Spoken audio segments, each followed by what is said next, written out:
Dios es rey y es Él.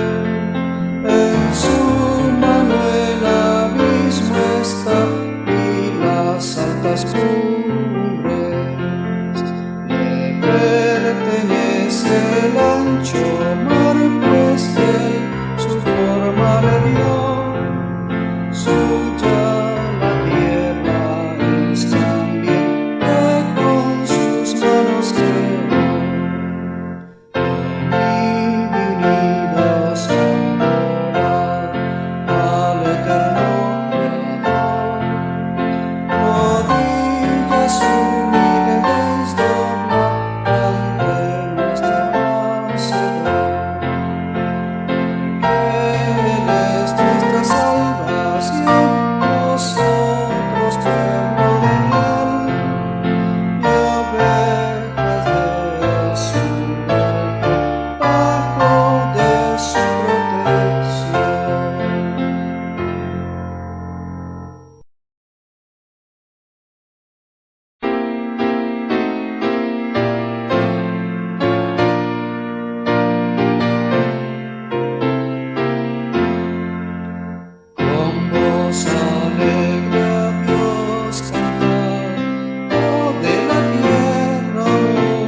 Grande es Dios, digno de todo honor, en su monte santo, en la ciudad de nuestro Dios, su ciudad en Sion, en ella habrá paz.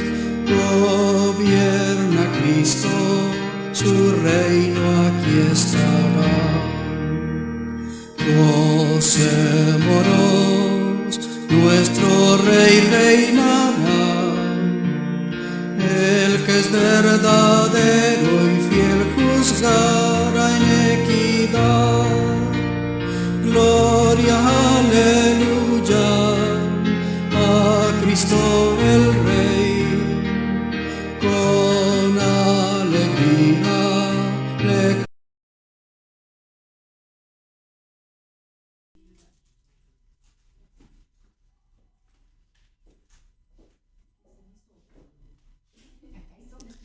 Muy buenos días, querida familia en Cristo.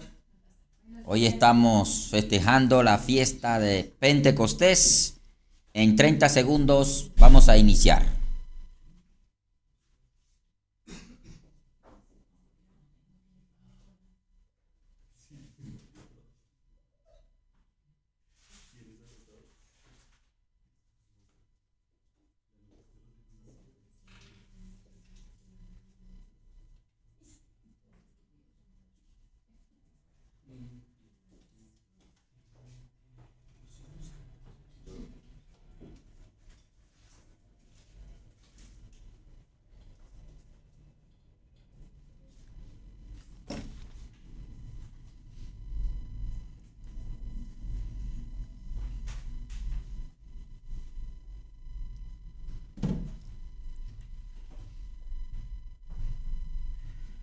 Bueno, bien, ahora sí vamos a darle inicios a los servicios de hoy, junio 16 del 2024, siendo las 10:30 minutos, hora colombiana, desde Bogotá, Colombia. Bienvenidos a todos en esta fiesta de Pentecostés. Vamos a ponernos de pie para iniciar los servicios. Vamos a empezar con el himno número 72.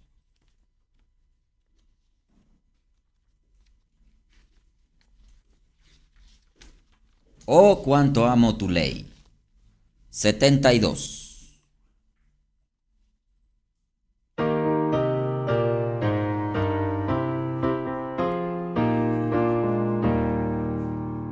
Oh, cuánto amo tu ley, siempre conmigo está.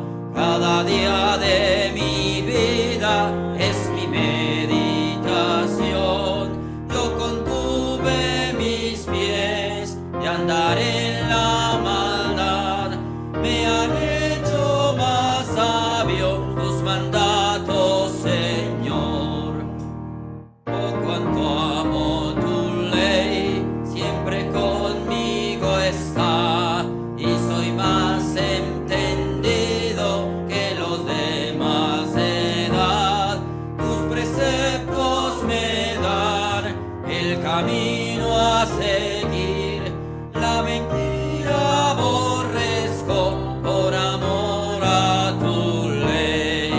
Oh, cuánto amo tu ley, siempre conmigo está, y me hace más sabio del que mi enemigo es. Oh, cuán dulces me son tus palabras, mi Dios, de tus juicios eternos nunca me apartaré. Muy bien, vamos a continuar con el himno número 113. Himno número 113. Pueblo en gratitud, venid.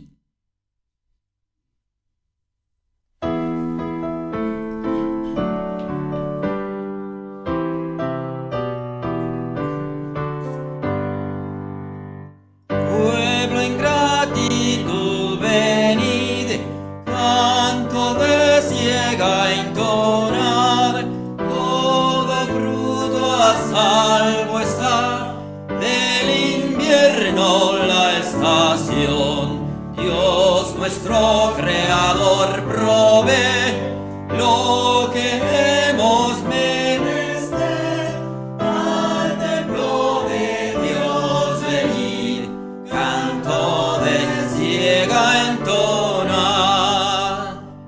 De los campos plenitud, los sembrados dan a luz frutos en gran variedad.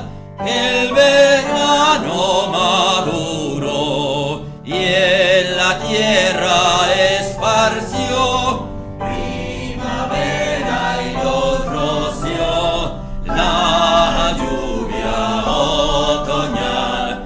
Canto de ciega entonar. Esto debemos a Dios, fuente de gran bendición, votos y grata canción, nuestro ser elevará. Pueblo en gratitud venid, canto de ciega entonar, al templo presto acudir, de ciega canción cantar. Muy bien, vamos a culminar esta primera parte de los himnos. Vamos a alabar a Dios con el himno número 116. Luego le pedimos al señor David que tenga la oración inicial. 116. Mas yo y mi casa.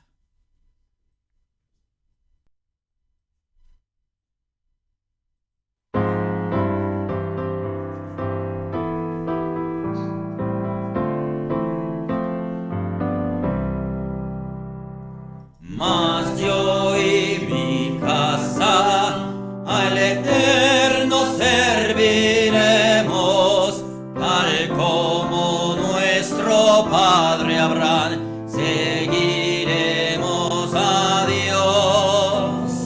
En verdad y espíritu te serviremos hoy.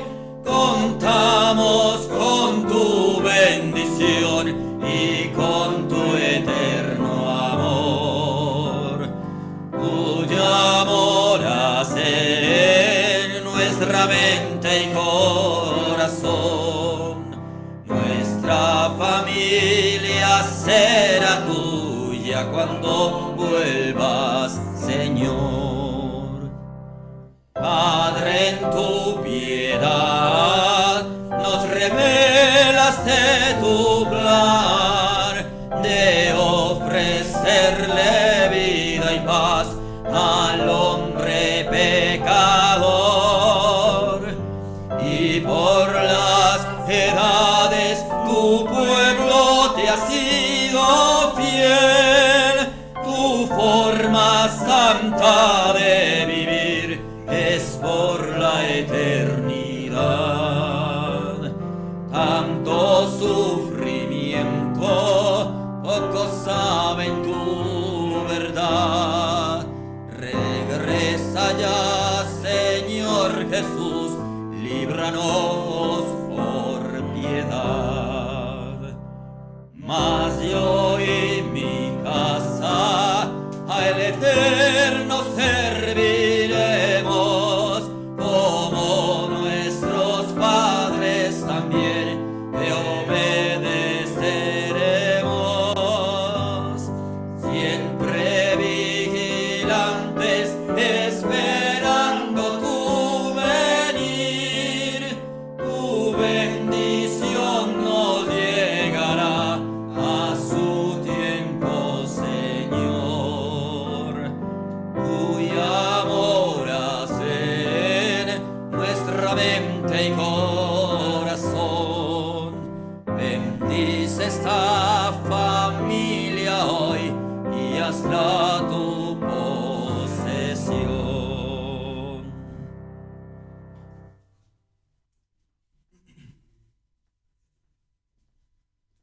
Padre bendito, Señor misericordioso, gracias, Padre, te damos porque nos revelas tu verdad, Señor, y nos permites hoy estar celebrando tu fiesta, Padre, conmemorando la llegada del Consolador, Señor, la llegada de tu Espíritu Santo. Gracias por darnos esa bendición, Señor, por permitirnos estar cerca a ti, a tu verdad, a tu camino, Padre. Ayúdanos a entender cada día de nuestras vidas la importancia de esto, Señor, la importancia de que tú nos hayas llamado a pesar de que somos lo peor de la tierra, Padre. Gracias por darnos la oportunidad de poder estar en tu camino de verdad y de justicia, Señor. Ayúdanos, Padre, a mantenernos en él, a que nuestro esfuerzo pueda verse reflejado en mejora, Señor, en nuestras vidas, en mejora como cristianos, como hermanos, como hijos, como padres, como amigos. Gracias porque tu verdad nos acompaña cada día, Señor. Te pedimos, Padre, por todas las personas que están con dolencias físicas, Señor, con dolencias espirituales, con dolencias mentales, que tú seas acompañándolas, que tú seas su confortador, Padre. Gracias por el sustento físico y espiritual que nos das, Padre. Permite que tu voz sea la que hable por medio de los oradores de hoy, Señor, que la palabra que escuchemos podamos aprovecharla para aplicarla en nuestras vidas y en nuestro camino. Gracias nuevamente, Padre, por todas las bendiciones que tú nos das, y te pedimos esto en el nombre de tu Hijo amado Jesucristo. Amén. Amén. Bien, vamos a sentarnos cómodos. Antes de proseguir, quiero aclarar un pequeño dato sobre la fecha que di ayer, porque, ayer estuve revisando la transmisión de Chile con Jaime Díaz, y él estaba hablando y también mencionó la fecha sobre cuántos años tenía la iglesia de haber sido fundada. Yo dije que 1997, no es así, en realidad es 1993.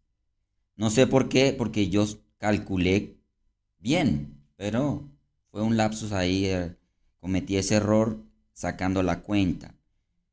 Revisando también el estudio de Vanderson, él también mencionó la fecha, así que eso me quedó rondando en la cabeza y yo dije, ¿pero por qué? ¿Por qué dije 1997? Había dicho no, lo correcto es 1993. Bueno, vamos a darle paso al señor Jesús Rolón, que nos tiene hoy la parte de la ofrenda.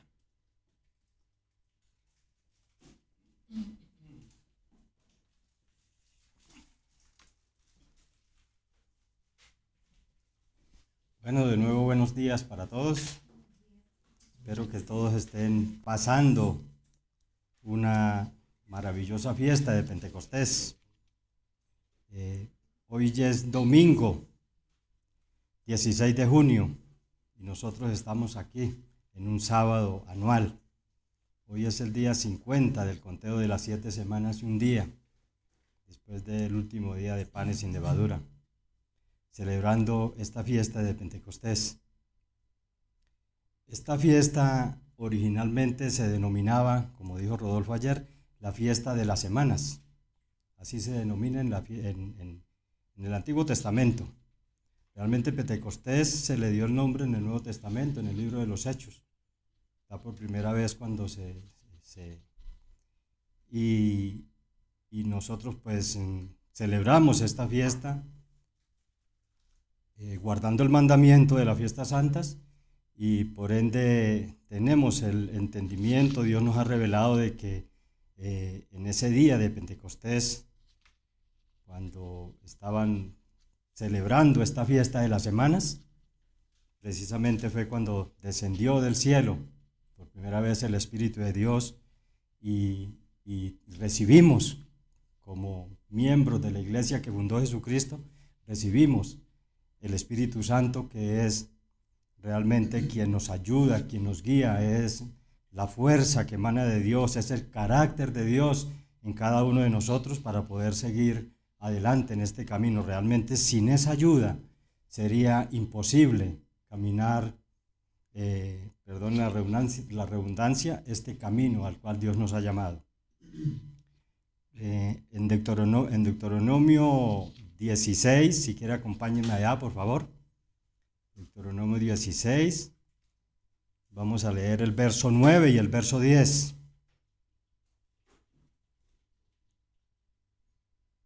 Deuteronomio 16, 9, 10.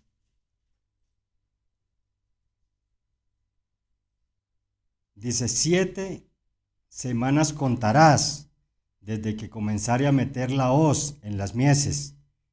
Comenzarás a contar las 7 semanas. Y en el verso 10 dice, y harás la fiesta solemne de las semanas a el Eterno tu Dios, de la abundancia voluntaria. De tu mano será lo que dieres, según el Eterno tu Dios te haya bendecido. Eso es lo que estamos hoy celebrando, esta fiesta de las semanas, fiesta de Pentecostés, y por ende vamos a traer una ofrenda para hacerlo como Dios instituyó que celebraríamos esta fiesta. Como podemos ver, hoy tenemos una maravillosa oportunidad de presentarnos delante de nuestro generoso Dios con nuestras ofrendas. En Éxodo 23, 14, pueden ir allá también y me acompañan si quieren. Éxodo 23, 14.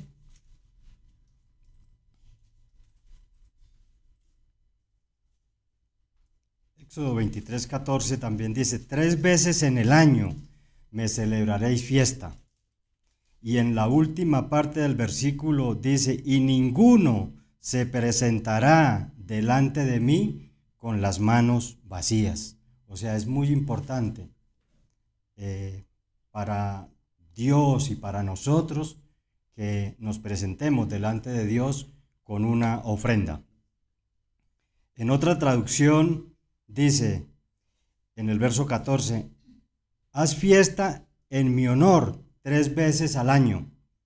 Y en el versículo 15 dice, nadie podrá venir a verme si no trae algo. Esta traducción es como más, como siente uno como más familiar con Dios, como más cercano a Dios. Dice, no vengan sin traerme algo. No importa. Dios, como vamos a ver más adelante y como lo dijimos ayer, Dios lo que mira es nuestra actitud, el gozo con el que celebremos estas cosas, la pasión con el que vivamos estas fiestas. La ofrenda es un acto de reconocimiento ante Dios de que todo lo que tenemos le pertenece a Él.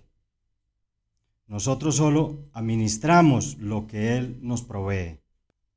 Y como en todo, el Eterno lo que realmente quiere cuando nos da estas instrucciones o cuando nos enseña estas cosas, lo que realmente quiere es que nosotros aprendamos a dar, a desarrollar ese don del dar, que no es otra cosa que el carácter de Dios en cada uno de nosotros. Dios no necesita nuestro dinero. Él es el dueño del oro, de la plata, de todas las cosas.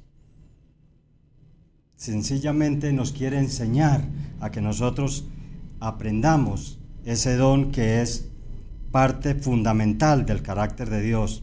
En la Biblia encontramos muchos ejemplos de cómo debemos desarrollar nosotros este carácter del dar, este don del dar.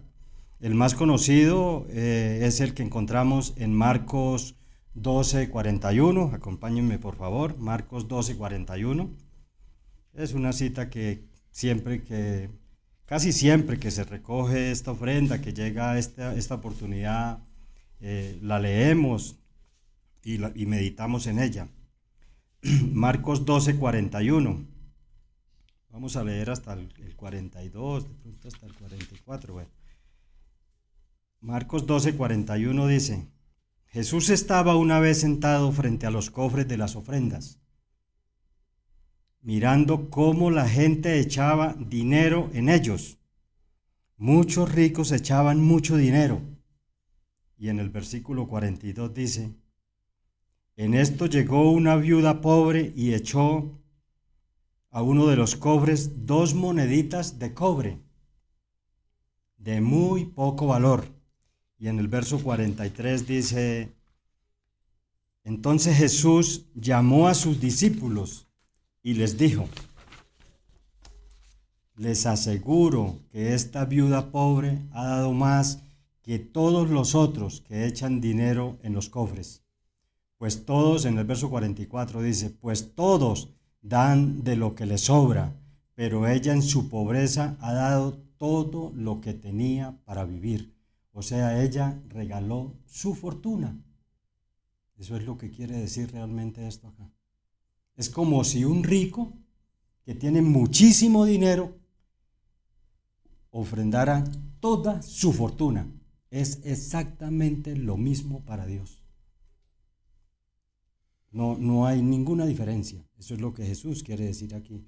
Y también nos muestra estas citas que acabamos de leer, cuando dice que Jesús llamó a sus discípulos. Siempre Jesús y Dios lo que quiere es enseñarnos. No tomemos estas cosas como una obligación, o que es que las iglesias piden dinero. Hoy en día hay mucha especulación sobre esto, y sí, hay iglesias que abusan de esto porque como está en la Biblia, entonces abusan y hacen y piden las ofrendas y diezmos y muchas cosas basados en la Biblia, pero lo hacen de una forma que no es correcta, como torciéndole el pescuezo, perdónenme la palabra, a Dios para que los bendiga, para que dan con un sentido de recibir, ¿sí?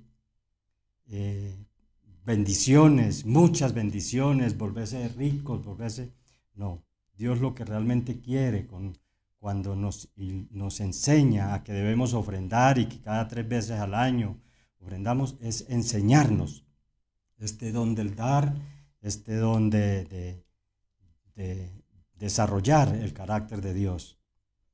Hermanos, si nosotros escudriñamos, por ejemplo, estos versículos de Marcos 12, 41 y 44, podemos darnos cuenta que Jesús, al sentarse delante del cofre de las ofrendas, a observar cómo el pueblo echaba dinero, él realmente lo que quería era enseñar a sus discípulos y por ende a nosotros hoy, que no es la cantidad, si es poco o es mucho. Realmente lo que estaba calificando era la actitud con la que el pueblo estaba ofrendando. Por eso les dijo a sus discípulos: les aseguro que esta viuda pobre ha dado más que todos los otros, porque ella echó toda su fortuna. Como podemos entender estos versículos, 41 dice, muchos ricos echaban mucho dinero. Perdón, ¿cómo podemos entender estos versículos? ¿Sí? Si en el 41, por ejemplo, dice, estos ricos echaban mucho dinero, y ahora en el versículo 43 dice que esta viuda pobre echó solo 2 moneditas de cobre, de poco valor, pero dice que echó más que todos los otros. O sea, hay como una contradicción ahí. Está claro que para Jesús lo que realmente tiene valor no es lo que se deposita o lo que usted dispuso para la ofrenda. Es la actitud con la que nosotros nos presentamos delante de Dios, delante de su altar. Es con la fe, con el gozo, con la pasión, con el amor, con el temor. No tenemos que poseer grandes sumas de dinero para ser un gran dador a los ojos de Dios. Ahora surge una pregunta: ¿cómo mide Dios nuestras ofrendas? Porque Jesús se sentó a medir, a mirar, ¿cierto? Dios estoy seguro que hoy es día de Pentecostés y está pendiente de qué hace su pueblo. Y en este momento vamos a ofrendar. ¿Cómo mide Dios nuestras ofrendas? Dios no mide nuestro dar por el tamaño de las ofrendas. Él lo mide por la cantidad que damos con relación a lo que tenemos. ¿Sí? Yo no puedo venir aquí a ofrendar, por ejemplo, 20 millones de pesos. ¿De dónde si no los tengo? ¿Sí? Dios mide nuestras ofrendas, depende con la cantidad que nosotros tenemos. Por eso Él no mira la cantidad. Dios mira cuánto sacrificamos cuando ofrendamos. Según este modo de medir nuestras ofrendas, una persona pobre puede dar igual o aún más que una persona rica. ¿Sí? Una persona pobre puede dar mucho más, como esta viuda, que dio toda su fortuna, que una persona rica que hizo cuentas y sacó y dijo, no, tengo que comprar una hacienda, no, voy a ofrendar esto. Y de pronto dio muchísimo más que la viuda. Pero la viuda dio más. Yo espero que me esté haciendo entender. Nuestras ofrendas debe costarnos algo. O sea, no algo que nos sobre. Debe costarnos algo. Otro ejemplo de actitud al ofrendar lo encontramos en Génesis 4, del 3 al 5. Génesis 4, el verso 3 y 5. Dice, pasó el tiempo y un día Caín llevó al Señor una ofrenda del producto de su cosecha. Dice el verso 4 que también Abel llevó al Señor las primeras y mejores crías de sus ovejas. El Señor miró con agrado a Abel y a su ofrenda, pero no miró así a Caín ni a su ofrenda, por lo que Caín se enojó muchísimo y puso muy mala cara. Y todos sabemos qué aconteció después de esto, ¿no? ¿Dónde terminó el enojo de Caín? El Eterno en esta ocasión también observó la buena actitud de Abel, por lo tanto recibió su ofrenda con mucho agrado. El apóstol Pablo en Romanos 12:1 también nos exhorta a que nuestro diario vivir, nuestras actitudes, nuestras acciones sean como una ofrenda viva y santa delante de Dios, agradable a Dios. Romanos 12:1 dice, por lo tanto, hermanos míos, les ruego por la misericordia de Dios que se presentéis ustedes mismos como ofrenda viva, santa, agradable a Dios. Este es el verdadero culto que deben ofrecer. Nosotros para Dios somos una ofrenda también. Debemos de presentarnos como ofrendas vivas, agradables delante de Él. Recordemos, hermanos, hoy que Él nos está observando y como dice 2 Corintios 9:7, ya para terminar, dice, cada uno debe dar según lo que haya recibido en su corazón y no de mala gana o a la fuerza, porque Dios ama al que da con alegría. Hay otras traducciones que dicen que Dios ama al dador alegre. Para concluir, acompáñenme por favor a Primera de Crónicas. Vamos a leer el versículo, capítulo 29, el verso 16 al 18. Esta es una oración del rey David. Hizo el rey David al ver todas las ofrendas que el pueblo había traído para la construcción del templo. Primera de Crónicas 29, del 16 al 18.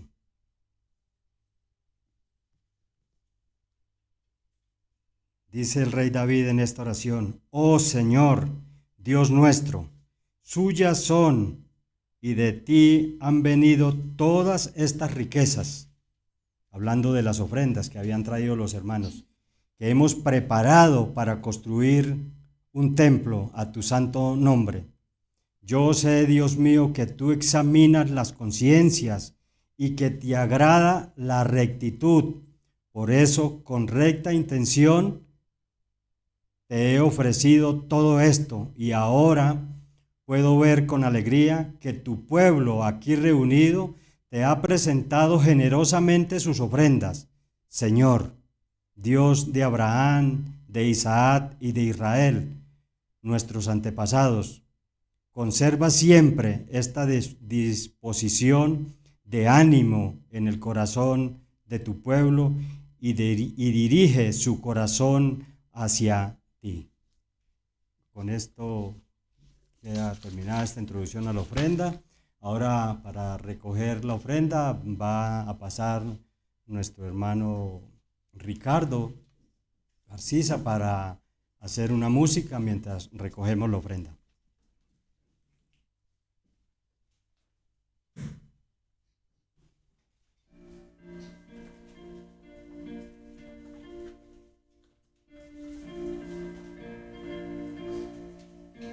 Pacientemente esperé en ti, Señor, en medio de la angustia te busqué, postrado ante tu altar te adoré, Señor, y con mi alma yo te declaré. Pacientemente te esperé en ti, Señor, en medio de la angustia te busqué, postrado ante tu altar te adoré, Señor, y con mi alma yo te declaré. Tú eres mi Dios, mi fortaleza, eres el Dios de mi alegría y de mi gozo, solo tú, Señor, en medio de la congregación yo te alabaré, porque tú eres mi libertador, tú eres mi Dios, mi fortaleza, eres Dios de mi alegría y de mi gozo, solo tú, Señor, en medio de la congregación yo te alabaré, porque tú eres mi libertador, porque tú eres mi libertador.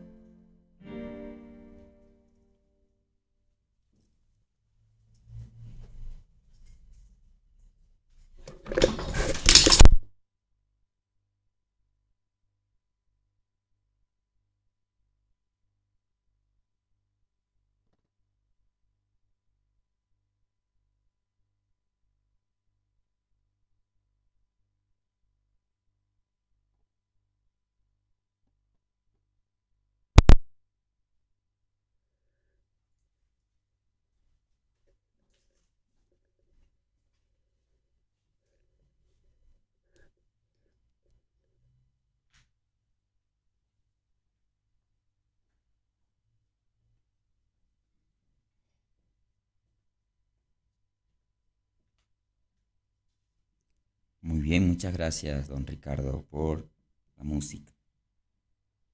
Vamos a ponernos de pie para cantar un himno más.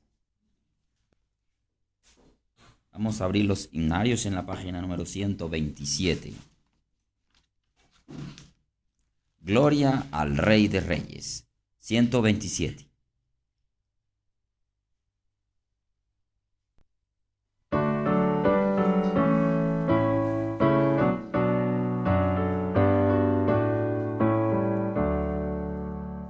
Gloria al Rey de Reyes daré, gloria al Cordero,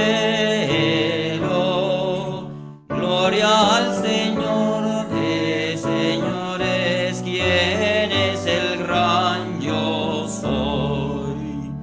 El eterno reina en majestad, me inclinaré ante él.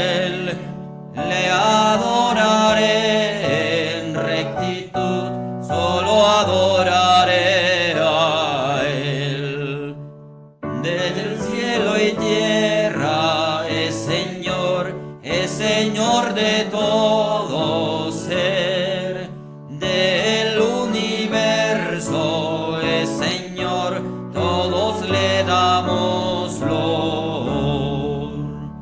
Aleluya al Rey de Reyes, gloria al Cordero,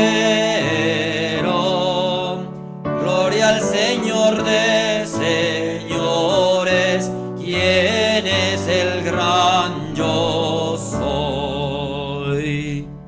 Muy bien, nos podemos sentar nuevamente. Antes de el mensaje central de hoy, que estará a cargo del señor Jaime Salek, vamos a presentar el coro de la Congregación de Bogotá, un himno especial, el himno número 119.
Les vamos a agradecer que nos den un par de minuticos mientras adaptamos acá el escenario para la presentación del video.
Muy buenos días, tengan todos. Lamentablemente, como ya se dan cuenta, no pudimos viajar, pero aquí estamos desde San Vicente con este mensaje. Es un gran privilegio poder dirigirme al pueblo amado de Dios. Eh, Quería decirles que a pesar de todo, estamos contentos, me ven un poco alicaído muy seguramente, el maltrato de la enfermedad y bueno, pero ahí vamos, superándonos poco a poco, cuidándonos lo más que podemos. Así que esperamos que este mensaje sea de provecho. Shavuot, ese es el título de mi mensaje. Podría decir feliz Shavuot. Shavuot significa semanas. Los judíos actualmente creen que Dios entregó a Moisés los 10 mandamientos en un día como hoy. Y escuchamos ayer la explicación de Rodolfo al respecto. Ya en el pasado también hemos tratado superficialmente el tema. Tendría mucho sentido que así haya sido. Habría que ir por todos los detalles técnicos para confirmar que de hecho así fue.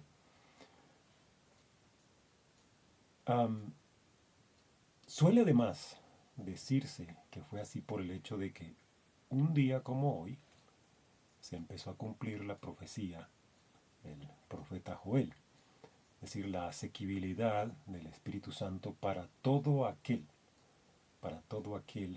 que atienda el llamado de Dios. La realidad es que los judíos no reconocen a Jesús como el Mesías Salvador, por eso deben seguir celebrando lo único que conocen, que es la fiesta de las semanas, que incluye la cosecha del trigo, me imagino muy anhelada pues, por todo lo que representa el alimento físico, además de recordar la entrega de la ley de la Torá. Ahora bien, en ese punto específico, y aunque en general es su creencia, es sorprendente que en la actualidad, solo el 12% de los judíos considera que la ley fue entregada directamente por Dios. Un 38% considera que sí lo fue, pero que no se necesita seguir todo al pie de la letra. El 50% restante cree que la ley es un antiguo libro de historia y que es una creación humana. ¿Qué hay de nuestro caso respecto a la obra que Dios a través de su Espíritu Santo viene realizando en nosotros? Por eso debemos estar plenamente convencidos del significado de este día. Y eso es lo que me propongo ampliar un poco más a través de los años. Vamos dando algún detalle. Ya escuchamos ayer, muy interesante la analogía, así que el paralelo, así que continuemos. Entonces, para estar a tono con nuestra fe, completamente basada en la Biblia, es mi deseo que tengan una feliz fiesta de Pentecostés. Es bueno reflexionar sobre el hecho de que hasta el año anterior a la muerte de Cristo, los apóstoles seguramente celebraron la fiesta de las semanas como lo venían haciendo tradicionalmente en el pueblo judío y basados en la instrucción que ya vamos a ver en Levítico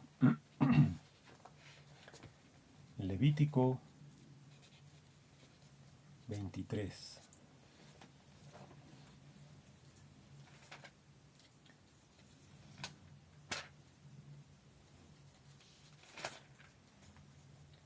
Y versículos 15 y 16. A partir del día siguiente al sábado, es decir, a partir del día en que traigan la gavilla de la ofrenda mecida, contarán 7 semanas completas. En otras palabras, contarán 50 días incluyendo la mañana siguiente al séptimo sábado. Entonces presentarán al Señor una ofrenda de grano nuevo. De paso, muy de paso, recordemos una vez más cómo fue que llegamos a este día. No es Tampoco es ánimo de criticar a nadie. No se trata de una fecha fija, el 6 de Sivan, como algunos celebran, que empiezan el conteo el primer día, después del primer día de panes sin levadura. O sea, después de la fiesta. Ahí dice, a partir del siguiente día del sábado.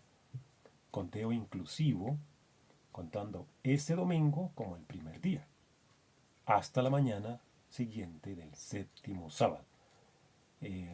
Leyendo un poco sobre eso, dicen que no se trata de un sábado, sino de 7 cuentas semanales, o sea, 7 cuentas de 7 semanas, y sin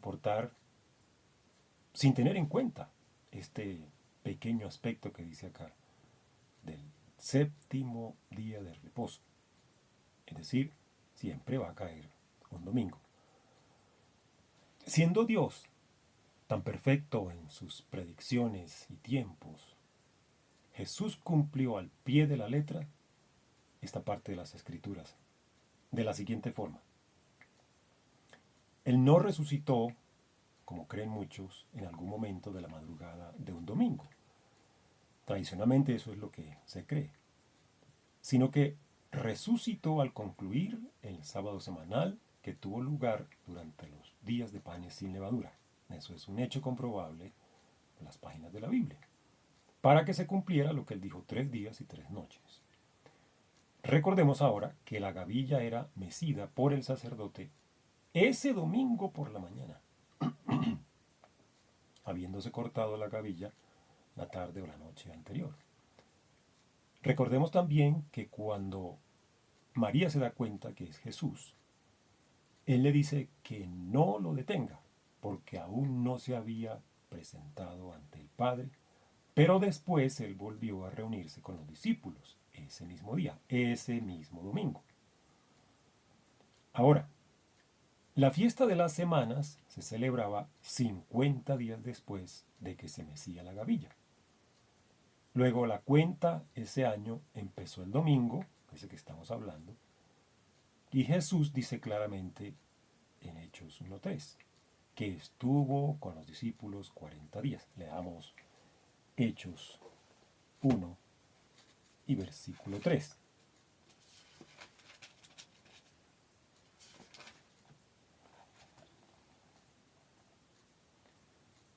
Después de padecer la muerte, se les presentó dándoles muchas pruebas convincentes de que estaba vivo. Durante 40 días se les apareció y les habló acerca del reino de Dios. Entonces, esta pregunta me la hicieron recientemente. ¿Cuándo recibirían la promesa del Espíritu que Jesús les había dicho que permanezcan en Jerusalén? Pues sencillo. Veamos Hechos 1, 4, 5. Una vez, mientras comía con ellos, les ordenó, no se alejen de Jerusalén, sino esperen la promesa del Padre, de la cual les he hablado. Juan bautizó con agua, pero dentro de pocos días ustedes serán bautizados con el Espíritu Santo. Tradicionalmente esos pocos días son 10 en la tradición, pero si hacemos la cuenta, cuando resucitó Jesús, 40 días pasó y ¿cuántos días quedaban? Pues 40 más 10, 50. De hecho, la gran cantidad de personas que se había reunido en Jerusalén en esa celebración era para celebrar Shavuot. Solamente que todo iba a cambiar en un instante para los verdaderos creyentes, los verdaderos seguidores de Cristo. Los demás iban a estar, por decirlo así, perdidos, porque no entendían. ¿Qué significaba para la vida de los apóstoles recibir el Espíritu? Que su vida cambiaría. Y pongamos atención a esta palabra. Cambiaría dramáticamente de ese momento en adelante. Volvamos un poco atrás. ¿por qué negó Pedro a Jesús? Sin duda, porque es evidente que confiaba en su capacidad humana, pero Jesús le demostró que no es suficiente con querer, con hablar, con desear, sino que necesitaría el poder que le conferiría el Espíritu. Por eso le dice Pablo a Timoteo en 2 de Timoteo 1:7, que tenemos de Dios espíritu de poder, amor y dominio propio. Entonces, sabemos que tenemos el Espíritu Santo de Dios, tenemos la capacidad que podemos desglosar de esta manera. El poder para obedecer sus mandamientos, para amarlo a Él y a nuestros hermanos, incluso a los enemigos, es decir, para hacer todo gracias al entendimiento de lo que es el amor ágape.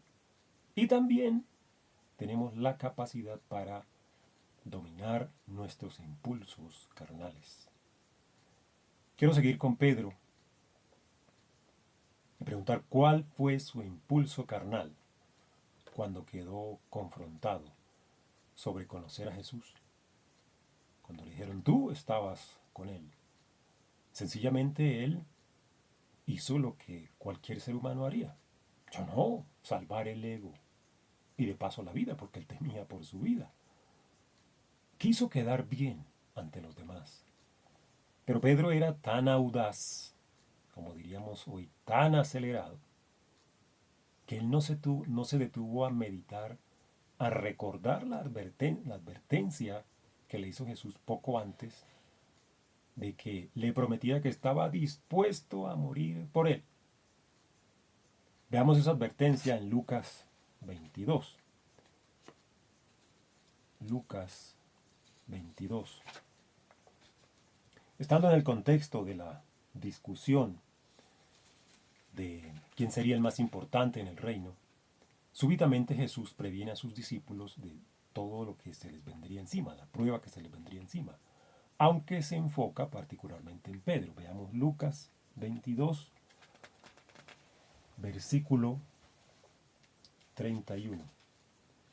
Simón, Simón, mira que Satanás ha pedido zarandearlos a ustedes como si fueran trigo.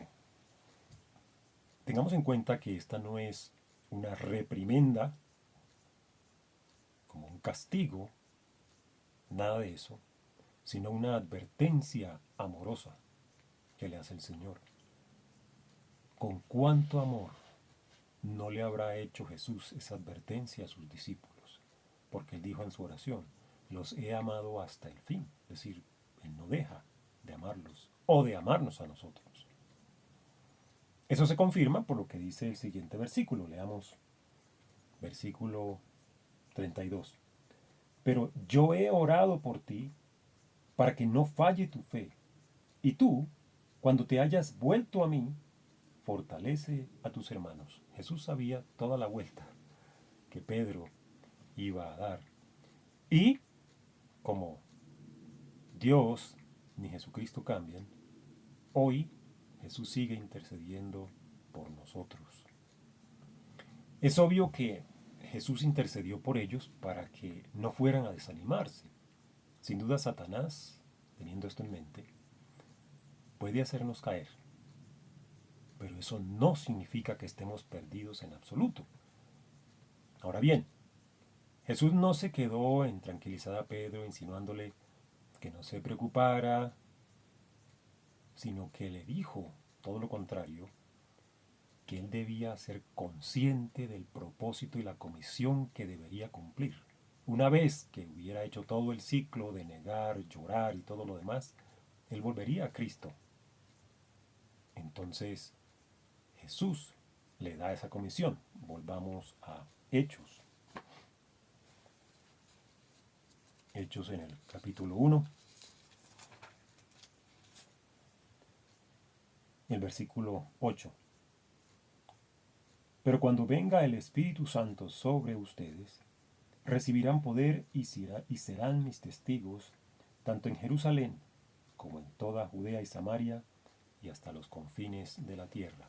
Esto concuerda, obviamente, con lo que Jesús les había dicho previamente, Mateo 28:19. Por tanto, vayan y hagan discípulos de todas las naciones. Gracias al valor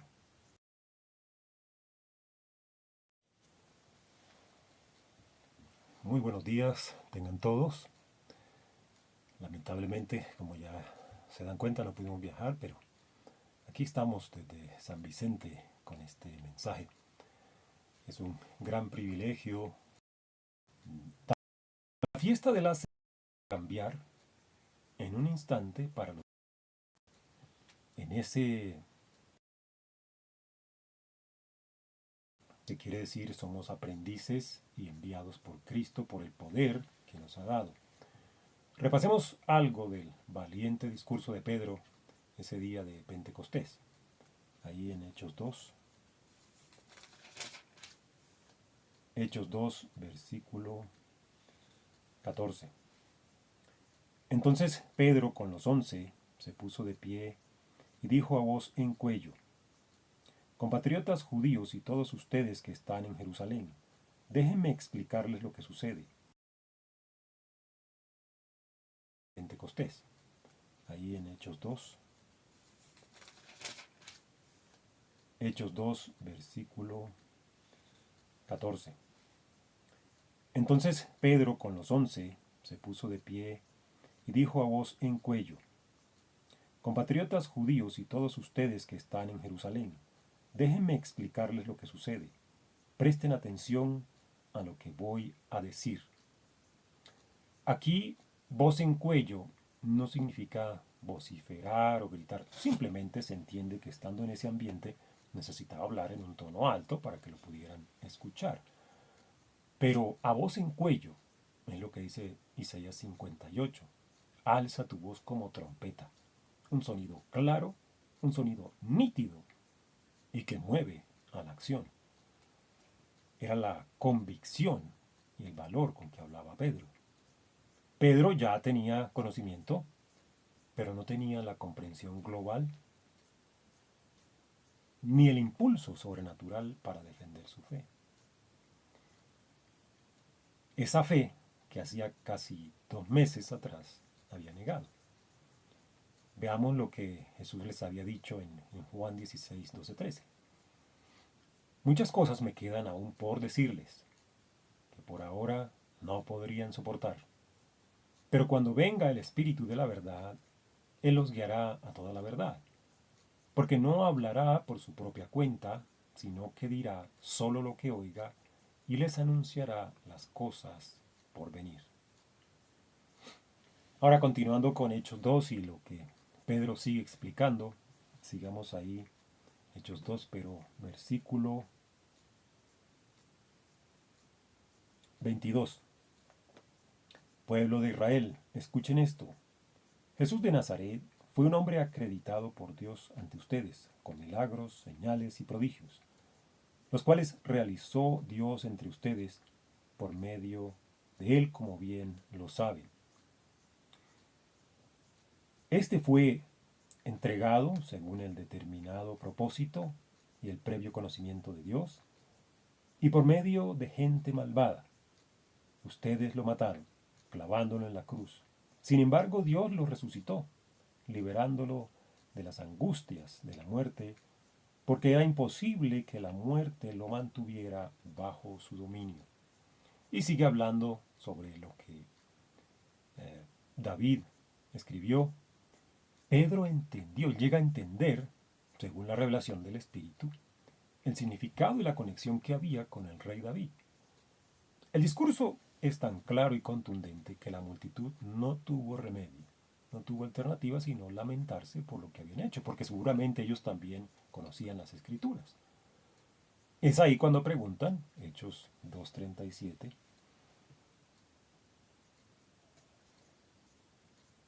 cuando oyeron esto, todos se sintieron profundamente conmovidos y le dijeron a Pedro y a los otros apóstoles: hermanos, ¿qué debemos hacer?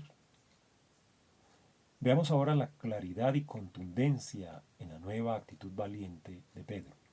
Versículo 38. arrepiéntase y bautícese cada uno de ustedes en el nombre de Jesucristo para perdón de sus pecados. Uno dirá, pues, ¿dónde está lo especial aquí? Pedro, quizá recordando su misma experiencia, él no fue con medias tintas tratando de hablarle suavemente. Les dijo, obviamente los consoló y dijo, yo sé que lo hicieron por ignorancia, pero él dijo algo contundente. Tienen que arrepentirse. De hecho, decirle a alguien que se arrepienta de algo es una medida fuerte. Actualmente, digo yo, es muy complicado porque enseguida la gente trata de traer las palabras de Jesús. El que esté sin pecado, que tire la primera piedra. Pero no es el caso acá. Si bien uno cae y es tentado y cae, eso no le quita que tenga obligación de enfrentar a alguien que ha hecho algo malo, probado, y decirle, arrepiéntase.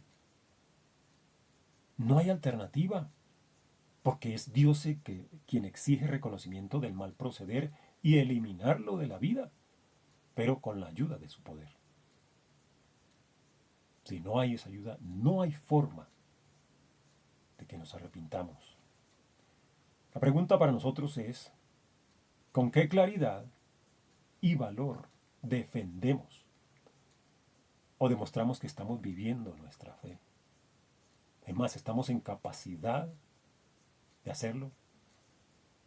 El poder está a nuestra disposición, siempre y cuando lo pidamos. En primer lugar, no podremos defender nuestra fe sin tener conocimiento de lo que realmente se trata. O sea, sin estudiar la Biblia. No podemos defender nuestra fe. No podremos tampoco tener valor si no pedimos el Espíritu Santo de Dios.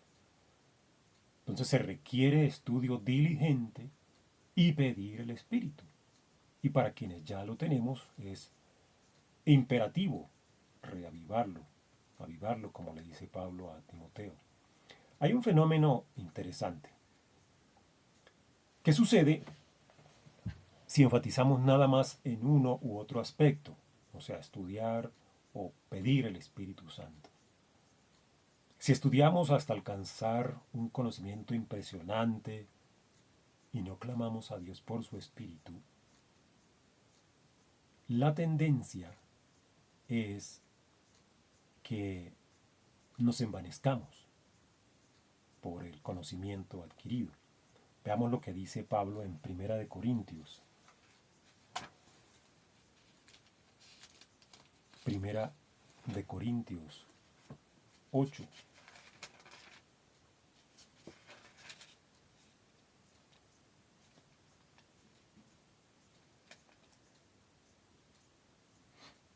Primera de Corintios 8, versículo 1, la segunda parte. El conocimiento envanece, mientras que el amor edifica. Ahora, por otro lado está, sin estudiar mucho, pedir constantemente, insistentemente el Espíritu de Dios. Veamos ahora segunda de Pedro 3:18.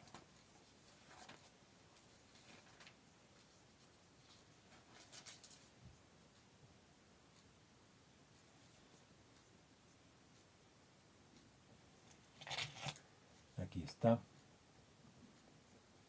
Más bien, crezcan en la gracia y el conocimiento de nuestro Señor y Salvador Jesucristo, al sea la gloria ahora y por siempre.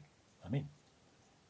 Son dos cosas que van juntas, como lo escuchamos ayer. Hay que estar comprometidos en buscar el conocimiento. Ahí sí tiene sentido pedirle el Espíritu a Dios, que lo da sin medida, como dice Juan 3:34. Vayamos a las palabras de Jesús en Lucas. Lucas, en el capítulo 11.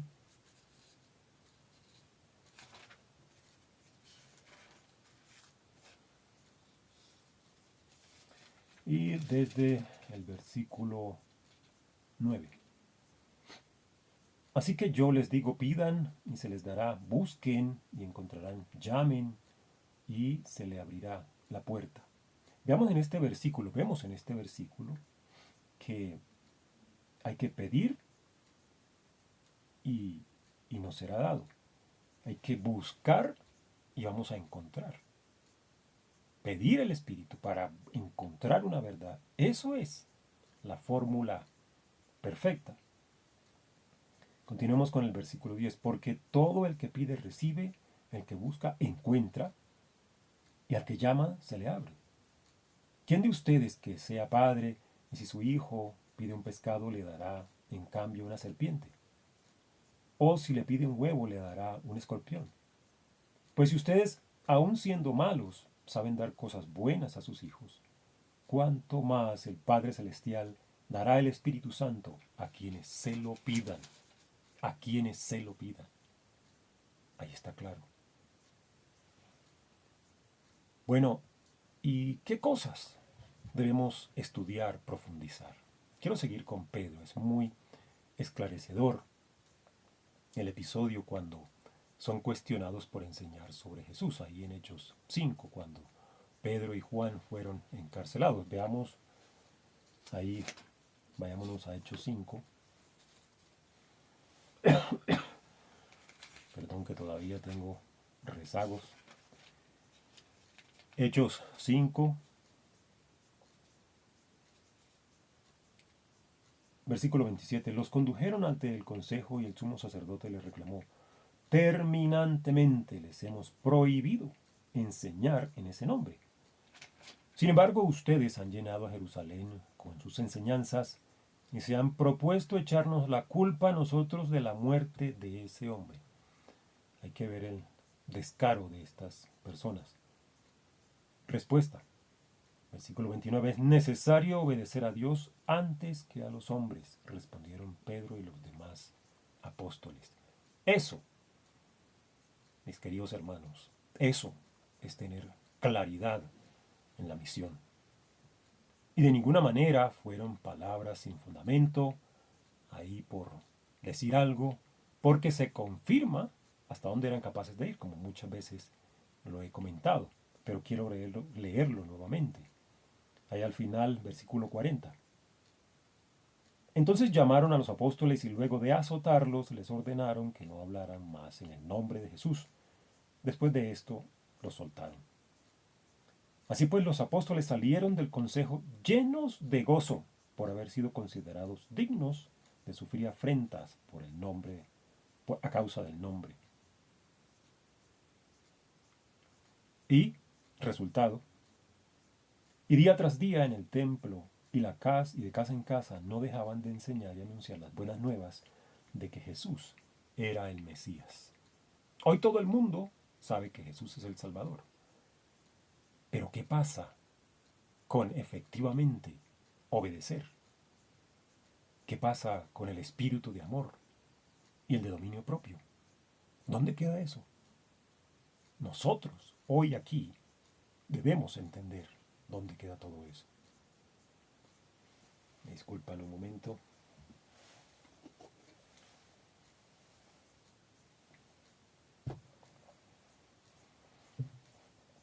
Nosotros aún no hemos tenido que sufrir, como sufrieron afrenta los primeros apóstoles, pero recordemos que en algún momento las autoridades civiles tendrán algo que decir acerca de nuestras creencias. La próxima revista va a hablar sobre eso. Y dice que también aún personas cercanas a nosotros. Estudiar casos como este de Pedro, de todos los precursores de la fe, no es solamente admirarlos. Sí, admiramos, pero hay que hacer algo más. Hay que investigar el trasfondo donde vivieron. ¿Qué era Pedro? ¿De dónde vino? Pablo. Son los que más mencionamos, pero y todos los demás que habla Hebreos 11. Estudiemos esos casos. Busquemos la verdad ahí. El conocimiento de del cómo se hace. Y vamos a adquirir conocimiento. Y enseguida pedimos el Espíritu para entender a cabalidad y hacer eso en nuestra vida. Ese es el punto aquí, en un día como hoy. Es investigar ese trasfondo, meditar en lo que vivieron los primeros apóstoles con Jesús, y es procurar solidificar más ese conocimiento de las Escrituras. No nos quedemos en la superficie, en el título, en el resumen, ir a la minucia. Eso es lo que tenemos que hacer. Pablo, por supuesto, es otro ejemplo admirable de valor. Llegó al punto de menospreciar todo su conocimiento por considerarlo prácticamente un desecho, algo sin valor, solo porque ahora entendía cabalmente quién era Jesucristo. Filipenses 3, 7 y 8. Ahora, hay que aclarar lo siguiente. Pablo no dijo, quiero desaprender todo lo que he aprendido. Todo lo mal que había aprendido con respecto a Dios y su obra, sí. Pero Pablo no dejó de ser el doctor en la ley que era. ¿Qué hizo él con ese conocimiento? Muy buenos días, tengan todos. Lamentablemente, ni hagan discípulos, en cambio una serpiente. Jesús no dijo por considerarlo prácticamente un desecho, algo sin valor, solo porque ahora entendía cabalmente quién era Jesucristo. Filipenses 3, 7 y 8. Ahora, hay que aclarar lo siguiente. Pablo no dijo, quiero desaprender todo lo que he aprendido.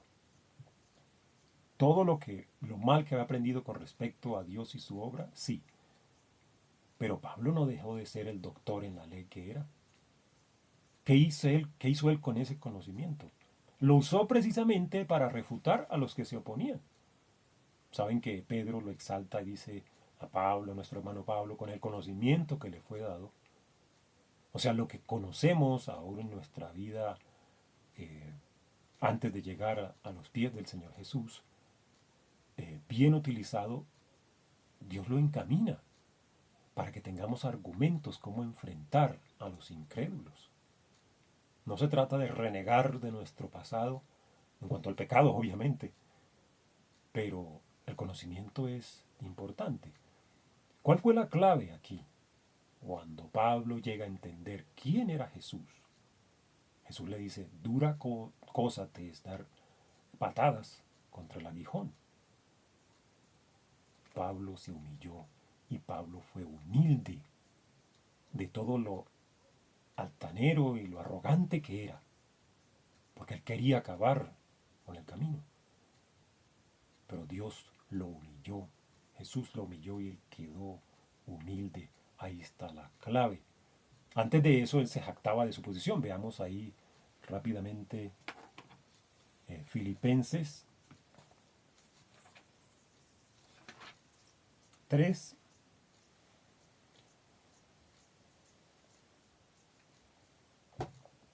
Filipenses 3, versículo 3. Porque la circuncisión somos nosotros, los que por medio del Espíritu de Dios adoramos, nos enorgullecemos en Cristo Jesús y no ponemos nuestra confianza en esfuerzos humanos. Muy claro. Parafraseando a Pablo, yo antes me jactaba de lo que sabía, pero adoramos en espíritu, por medio del Espíritu, no gracias al amplio conocimiento que hemos acumulado en la iglesia a través de los años. Y ahí del versículo 4 al 6, él cuenta por qué tenía prestigio. Y él dice, si alguien quiere jactarse, yo sí que puedo jactarme. Vayamos al Antiguo Testamento un momento en Jeremías. Jeremías 9.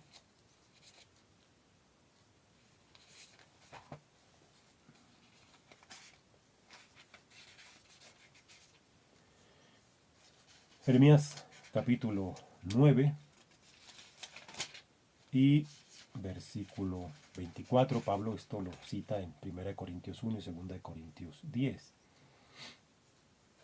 Jeremías 9, 24. Si alguno ha de gloriarse, que se gloríe de conocerme y de comprender que yo soy el Señor. Y es más, que actúo en la tierra con amor, con derecho y justicia, pues es lo que a mí me agrada, dice el Señor. ¿De qué nos sirve tener un acervo de conocimientos y acumular cada vez más si no va de la mano con el Espíritu? No hay un trabajo de transformación. Eso celebramos hoy. Nuestra vida no puede volver a ser la misma. No voy a decir que mañana entonces vamos a ir por la calle y haciendo señales. Podría ser. Recordemos el episodio que voy a mencionar más adelante, de cuando Pedro y Juan sanan al paralítico en la puerta La Hermosa. Si Dios quiere, hace un milagro a través de nosotros. Y Pedro les dice, ¿por qué nos adoran a nosotros como si nosotros hubiéramos hecho esto? Hay que ser humildes para saber que si algo bueno pasa, la gloria sea para Dios. De modo que vivir por el Espíritu es esencialmente llevar una vida de pleno significado. Dice Romanos 8:28 que todas las cosas ayudan a bien. Eso, por supuesto, excluye el pecado. Muy sutil, como entendíamos en el sermoncillo de ayer. No puede ser de ninguna manera que consintamos o excusemos o de alguna manera convivamos con el pecado, porque como todas las cosas ayudan a bien, las cosas que ayudan a bien son las pruebas, las dificultades que pasamos. Estar enfermo, perder un trabajo, perder un ser querido, etc. Varios pasajes de las Escrituras lo confirman. Pedro hace la comparación perfecta de nuestra fe con el oro que es probado al fuego. Pablo dice que prefería gloriarse en sus tribulaciones, etc. La clave fue, y sigue siendo, pedir el Espíritu, avivarlo diariamente. Y como consecuencia que tendremos, poder. No hay duda. Y amor. Y dominio propio. Entonces, además de ese poder que confiere el Espíritu, está el amor. Todos nuestros antecesores, cristianos entregados por la causa del amor, es decir, entendían la definición bíblica del amor de Dios, el que está dispuesto a tolerar, a sufrir, a mantenerse puro.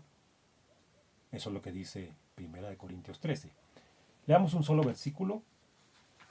1 Corintios 13.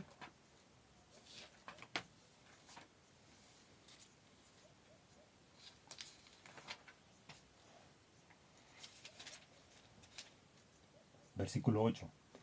El amor jamás se extingue, mientras que el don de profecía cesará, el de lenguas será silenciado y el de conocimiento desaparecerá. Este versículo se refiere fundamentalmente a que el amor, como Dios, es eterno. No obstante, tengamos presente, la aplicación actual en tanto llegamos a la eternidad es que jamás cambie en nosotros, a pesar de las adversidades o de nuestras ambiciones personales.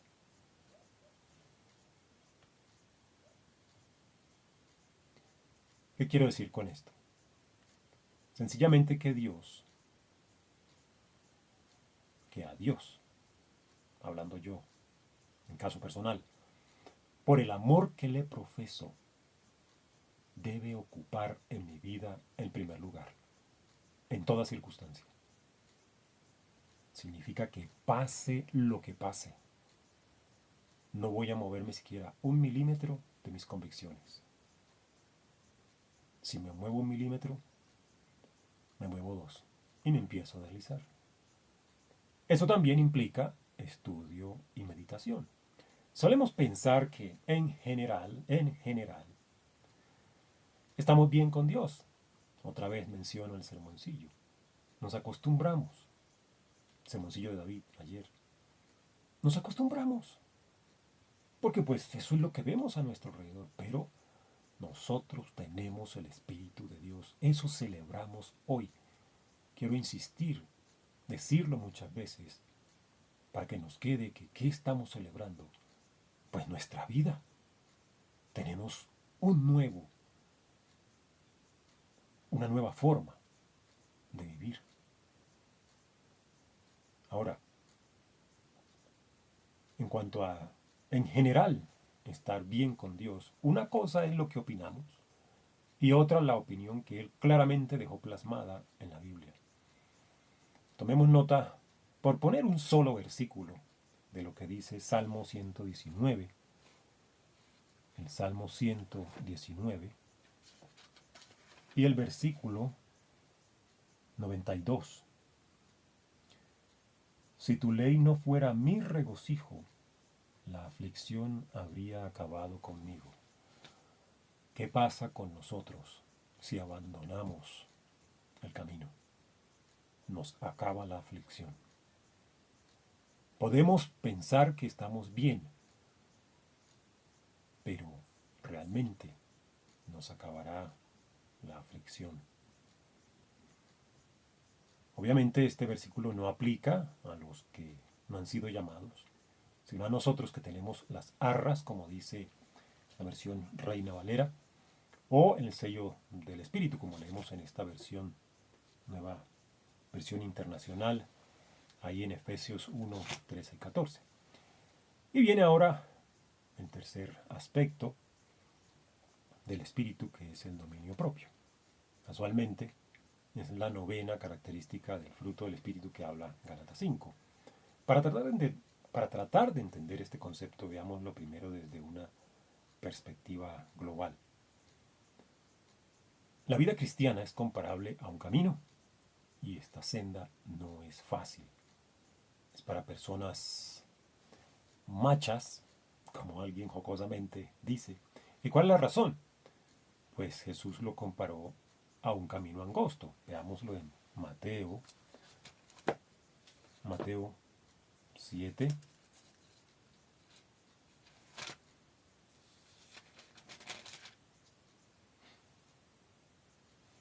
Versículo 13. Entren por la puerta estrecha, porque es ancha la puerta y espacioso el camino que conduce a la destrucción, y muchos entran por ella. Pero estrecha es la puerta y angosto el camino que conduce a la vida, y son pocos los que la encuentran. Hablando de vías primarias, secundarias y terciarias en nuestro país, las últimas son aquellas que están sin pavimentar, muchas veces angostas, llenas de huecos y en mal estado, no se les hace mantenimiento. Y cuando uno conduce por esas vías no se puede andar muy rápido, cuando más a 30 kilómetros por hora, a menos que uno quiera dañar un carro. Mientras que obviamente en una autopista el límite de la ciudad lo da el temple que tenga uno con el pie en el acelerador. Ahora, en cuanto a prevenir peligros, es mejor andar despacio que confiarse de lo bueno, de un camino muy pavimentado.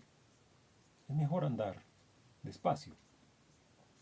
Quiero contarles una anécdota rápidamente. Cuando una vez fuimos a visitar allá en Monpós, yo conocía cierta carretera que estaba destapada, y qué maravilla cuando la siguiente vez que vamos la habían pavimentado.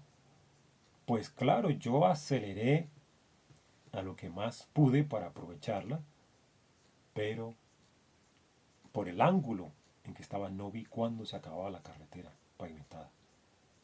Lo siguiente que recordé, ya el carro pegando duro contra el terreno sin pavimentar. Por eso, porque yo me confié. Puedo andar, entonces vamos rápido, que para eso hacen las cosas. Esto me permite hacer la comparación de los caminos del mundo y del cristiano así. ¿Cuántas veces no hemos sido tentados a seguir los caminos de este mundo porque parecen más convenientes, más fáciles? El dominio propio consiste en recordar que gracias al Espíritu tenemos el poder y el amor y la determinación, dominio propio, para no cambiarnos de carril, para seguir por la senda estrecha que habló Jesucristo. Eso es el dominio propio. ¿Quién está, ya lo sabemos, quién está diciéndonos, ande por esta vía? Puede correr todo lo que quiera, puede coger todos los atajos, llega más rápido. Eso es engañoso, porque uno, como me pasó a mí, siendo la comparación, se cae y tiene que pagar las consecuencias. Si yo voy por dos caminos paralelos, obviamente yo voy a coger el camino pavimentado. Pero eso en lo físico. Sería absurdo seguir por el camino destapado. Pero las cosas a veces nos parecen tan fáciles que pensamos, todo el mundo lo hace. No es sino una vez. Tomo un atajito y ya, y después sigo por el camino pedregoso. Peligro, peligro.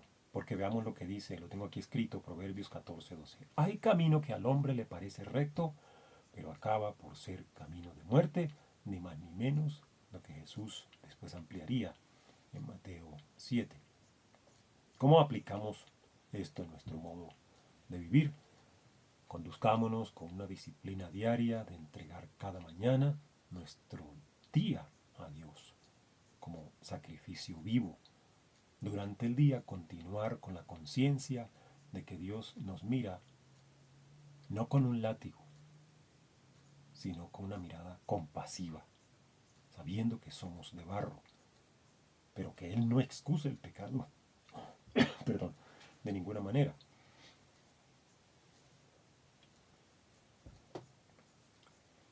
Y al final del día, haciendo una evaluación, antes de ir a dormir, escribir el diario, como escuchábamos ayer, y eso nos ayudará a tener un sueño más reparador.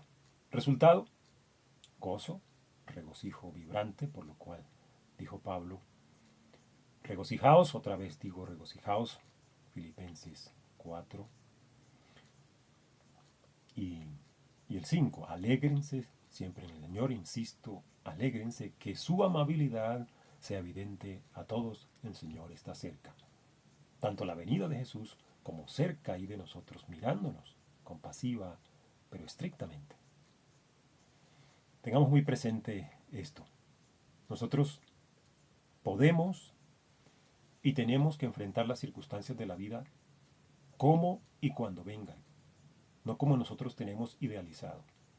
Es como si un problema fuera a venir y le dijéramos, no, quédese ahí en la puerta, hoy no puedo recibirlo, estoy ocupado. No, las situaciones llegan y nos cambian la vida, de un momento a otro.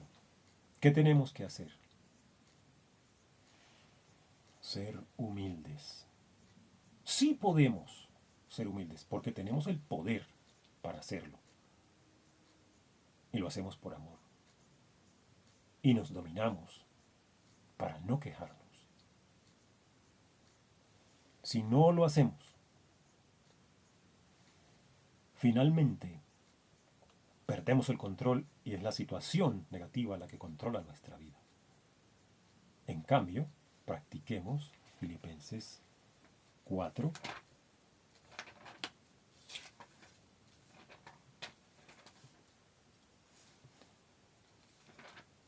Filipenses 4, versículo 6. No se inquieten por nada, más bien, en toda ocasión, con oración y ruego, presenten sus peticiones a Dios y denle gracias. Y la paz de Dios, que sobrepasa todo entendimiento, cuidará sus corazones y pensamientos en Cristo Jesús. Creo que estarán de acuerdo conmigo en que no hay nada más placentero que un sueño reparador. Pues bien, la fórmula ha estado ahí por casi 20 siglos y nunca cambia, porque es la palabra de Dios. Dice Romanos 10:17, así que la fe viene como resultado del oír y el mensaje y el mensaje que se oye es la palabra de Cristo. Luego la fe no va surgiendo a medida que acumulemos milagros en nuestra vida y entonces le vamos creyendo a Dios cada vez más. No. La fe viene por oír la palabra de Dios. Dios lo dice, mi fe crece. Y tiene que ser probada. Porque si no la prueba, entonces no hay forma. Recordemos el episodio del paralítico. Cuando Pedro le dijo, no tengo plata ni oro, pero de lo que tengo te doy. En el nombre de Jesús, levántate y anda. ¿Cuántas veces nosotros nos hemos encontrado quizá en la misma situación? Es decir, le pedimos a Dios que nos ayude, que nos conceda algo, un deseo, nos enfocamos en recibir esa respuesta según nuestra visión de las cosas, como hizo el paralítico. Sin duda estaba esperando dinero de Pedro y Juan. No obstante, después de que fue sanado, él se dio cuenta que el regalo que recibió era muchísimo mejor. No importaba que se hubiera quedado sin ingresos, porque pues toda la vida había sido paralítico. Lo mismo pasa nosotros, si no recibimos lo que esperamos, plata ni oro, pero de lo que tengo te doy, dice Jesús, tengo la vida eterna para ti. Y entonces, así como hizo el paralítico, debemos saltar de alegría al saber esta verdad. Dios no me concedió plata ni oro, nada, pero ya me prometió la vida. Eso es lo que nos debe hacer saltar de alegría. Entonces, para llegar allá, Dios nos ha concedido su espíritu, que debemos hacerlo, avivarlo, constantemente pedir y echarle aire, por decirlo de esa manera, avivarlo. Una pregunta para reflexión. ¿Será que alguna vez hemos postergado el cumplimiento de un mandamiento de Dios? Porque eso significa obtener un beneficio físico más prontamente. Es decir, como si estuviéramos conduciendo por la autopista a 100 o más kilómetros por hora.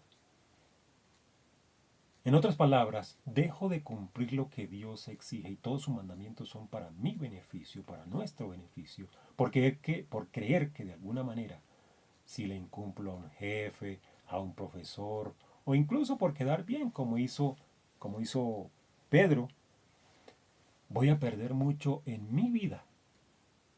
¿Y cuál mi vida? Si ya se la hemos entregado a Dios. Pues el hecho cierto es que siempre, repito, siempre perderemos más si la incumplimos a Dios. De modo que disfrutemos el resto de este día ocupándonos diligentemente en los negocios de nuestro Padre Celestial. Tenemos entendimiento. Muchos en el pueblo judío aún siguen esperando que llegue el Mesías, mientras se siguen enfocando en los aspectos físicos de esta fiesta de Shavuot. Si al menos para algunos de ellos este día conmemora la entrega de la Torá, para nosotros,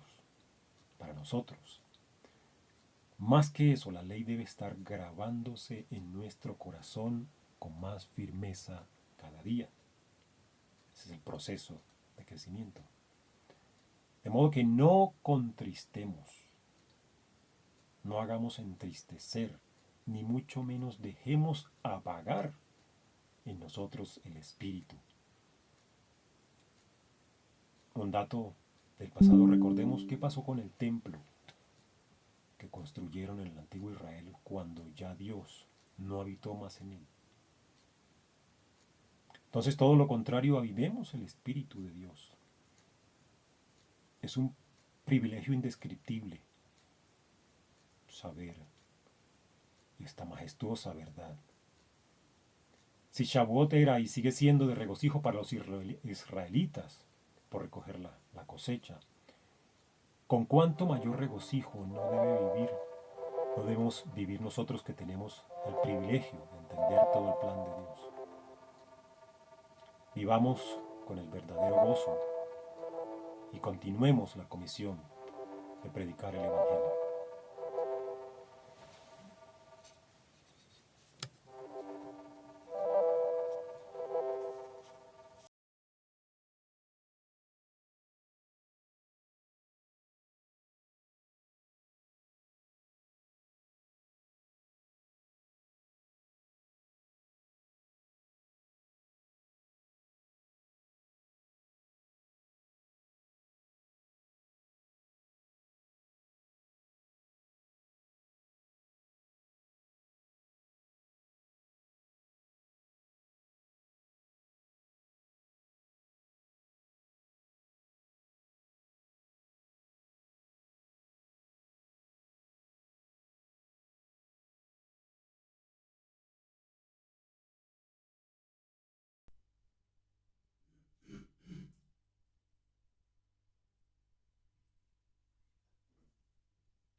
Bien, muchas gracias a Jaime por el mensaje, por el esfuerzo también que hace.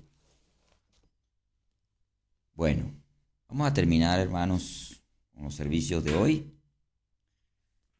Vamos a abrir el himnario en la página 157. En esto conocerán.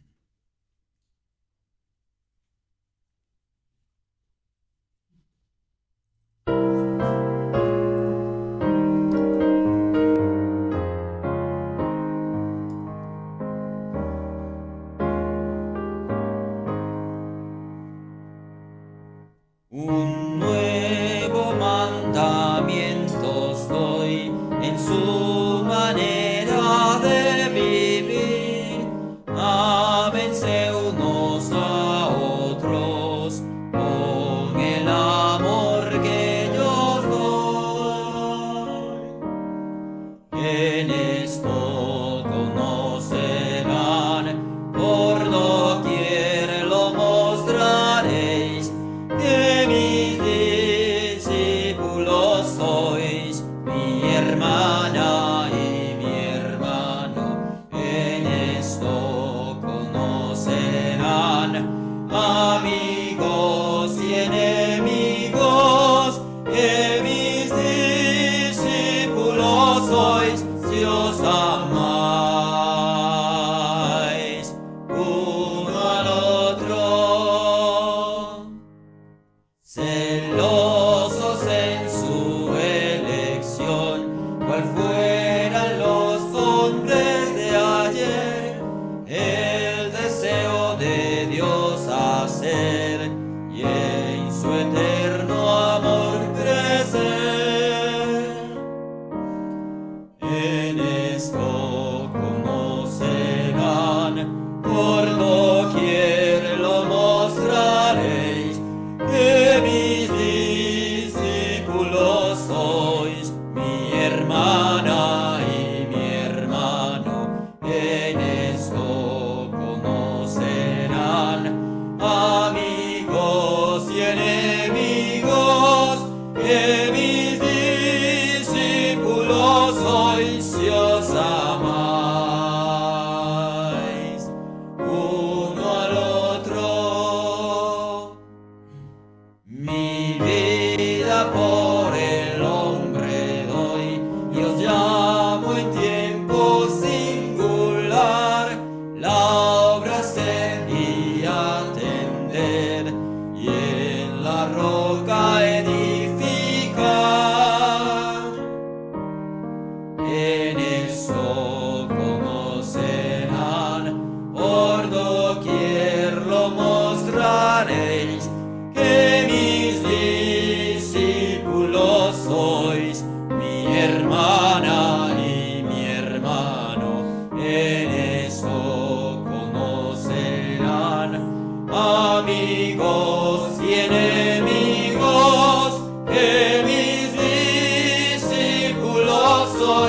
si os amáis uno al otro. Oremos. Amantísimo Padre y misericordioso Dios, grande y majestuoso Señor, estamos muy agradecidos por darnos la oportunidad nuevamente de estar en este lugar, congregándonos en esta fiesta santa de las primicias, de las semanas. Pentecostés, que para nosotros es muy importante esta fecha, por todo el significado que tú nos has demostrado a través de ella. Te damos gracias, Señor, porque a través de tu pueblo sabemos que estamos en familia, aquí congregados no solamente en este lugar, sino también alrededor del mundo, todo tu pueblo santo, santificando tu nombre en este día. Te pedimos, Dios, que permitas que tu Espíritu Santo venga sobre nosotros, para que tu morada sea en nosotros y poder crecer en gracia y conocimiento, para poder tener el poder y el valor de llenarnos, Señor, con tu voluntad, para obedecerte en todos tus mandamientos y tener la plenitud y el conocimiento para llegar a la plenitud de Jesucristo. Bendícenos, Señor, y permite que en este día seamos santificados en tu nombre. Te lo pedimos en el nombre poderoso de tu Hijo Jesucristo. Amén. Muy bien, muchas gracias y un saludo a todos.